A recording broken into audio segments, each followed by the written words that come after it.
Congratulation baga gammaddan isiniin jechuu barbaada. Warri Saa'ud Arabiyaa keessa jiraatanii shari'aa moobaayilii irratti riyaala 60 hidhattanii shabakaan keessan yuutuubii fi iimeela akkasumas tiktaaka isiniif dalaguu dide amma boodan tiktaaka keessan olii gaditti keessa deemtan jechuudha. Aappii ajaa'ibaatiin isiniif qabadhee dhufe jechuudha. Wanni beekuu qabdan chaanaala Oromaan kanarratti wanti sobaa tokkollee gadi hin dhiifamu. Baroomsan an barsiisu hundaa'u jala deemaatii ilaala. Waan sobaa tokkollee isiniif gadi hin dhiisu.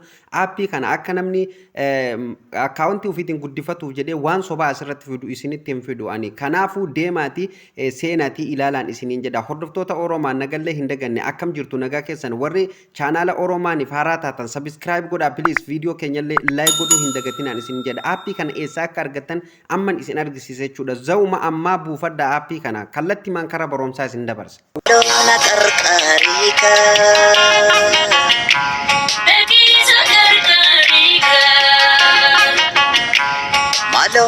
Egaan hordoftoota fi kabajamtoota aappiin moobaayilii riyaala 60 dalaguu kunoo isa kana waan hundaa isiniif dalaga yuutuubii kiroomii waanuma bilbila irraa qabdan guutummaan guutuutti dhuggodhee isiniif dalaga jechuudha. Aappiin kunoo kan asirratti argitan kana maqaan isaa HTTP custom jedha jechuudha. Yookaan afaan Oromootti yoo isiniif waamu kana kan qubee kan ofirraa qabu kana buufattu jechuudha. Eessaa buufanna kan jettan immoo tasuma Pilaastorii fi Google irra deemtanii hin buusina. Telegiraama irraan gadi buusee update ka ta'e achirra isiniif kaaba. Aappiin kana fakkaatu baay'eetu jira jechuudha. Feekiidha jechuudha. Isiniif hin hojjetu. Namoota baay'eetu nu hojjetu dide kan jedhullee ni jiru jechuudha. Kanaaf jechuudha aappii kana Telegiraama kiyya Oxygen Oromiyaa jalaa buufattanii jechuudha. Aappiin kun wanti isiniif ifa godhuu fedhu gadillee buuftan isiniif hin dalagu liinkiin dalaga. Liinkii isaa immoo Telegiraama kiyyarran isiniif kaa jechuudha. Liinkii isaa Telegiraama kiyyarra dhattanii jechuudha. Akkamitti akka itti dalasiifatan isin argisiisa. Jaawwiillee firii dalaga jechuudha. Kanaafuu akkamitti akka itti dalasiifatan isin argisiisa. Fakkeenyaaf amma keessa seenaa jechuudha. Aappii kana keessa seenu amma gadi buufadheetiin jira.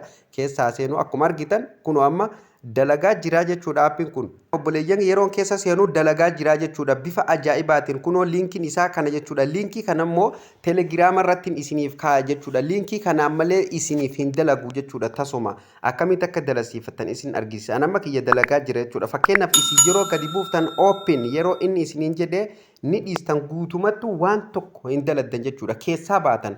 Amma fakkeenyaaf kiyya kunoo asirratti akkuma argitan disconnect naan jedhee jira jechuudha. Dalagee jira jechuudha. Amma kiyya dalaguutti jira jechuudha. Maaliin dalage kan jettan jala kanaan dalage. Mi'aan amma dhaamseetiin isin argisiisa. Isa kanarra yeroo tokkoof kilik gootanii ni dhaamsitu jechuudha. Kunoo amma contact naan jedhee jira jechuudha. Okay isiniif gala jedhee yaada jechuudha. Yeroo isinii dhufu asirratti kan tokkoffaa kanarratti raayitiin kun hin jiru. Asirratti illee immoo pespoon ka jedhu kanarratti illee raayitiin hin jiru. Raayitii ufiinuu itti isiniif godha yeroo isin liinkii irra cuqaastan jechuudha. Soo kana akkamitti akka itti godhatan amma isin argisiisa jechuudha. Amma aappiin kun gadi yeroo buuftan open isiniin jedha. Waan tokko hin tuttan isiniif galaami gadi pilaastorii irraa yeroo buuftan yookaan Telegiraama kee jala yeroo ol baafattan jechuudha. Install gootanii baafattan tasumaa waan tokkollee hin tuttan jechuudha. Mee na eegaa isinitti hin deebi'a. Hordoftoota kiyya liinkiin hunoo kana jechuudha. Liinkii kana akkanattiin asirra isiniif ka'a. Liinkii kanarra fakkeenyaaf yeroo tokko yoo isin cuqaastan amma asirratti kunoo moobaayilii riyaala 25 fi 60 jedhee jira. Akkasumatti asillee akkasumatti jira jechuudha.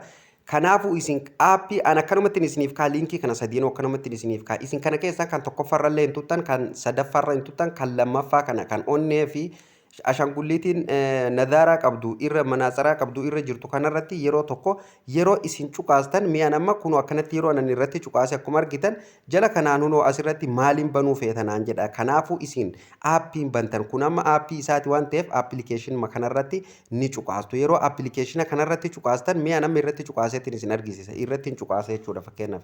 Yeroo irratti cuqaase kallattii maan kunoo obboleeyyan akkana na fida. Asitti jala kanatti ilaalladhaa kunoo akka dalagee jiru jechuudha. Galaami. Sana booda isin maal gootu asirratti dhuftaniiti bakka kanarratti kontaakti ka jedhu kanarratti kilik gootu jechuudha. Amma sana booda kallattii maal dalagaa jechuudha. Amma asirratti eega kunoo laal asirratti ilaalladha.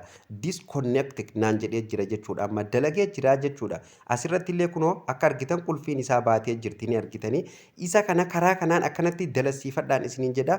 Hordoftootaaf kabajamtoota Oromaan hundumti keessanuu akka isiniif galuu fi akka isin gammachiisu abdiin qaba jechuudha.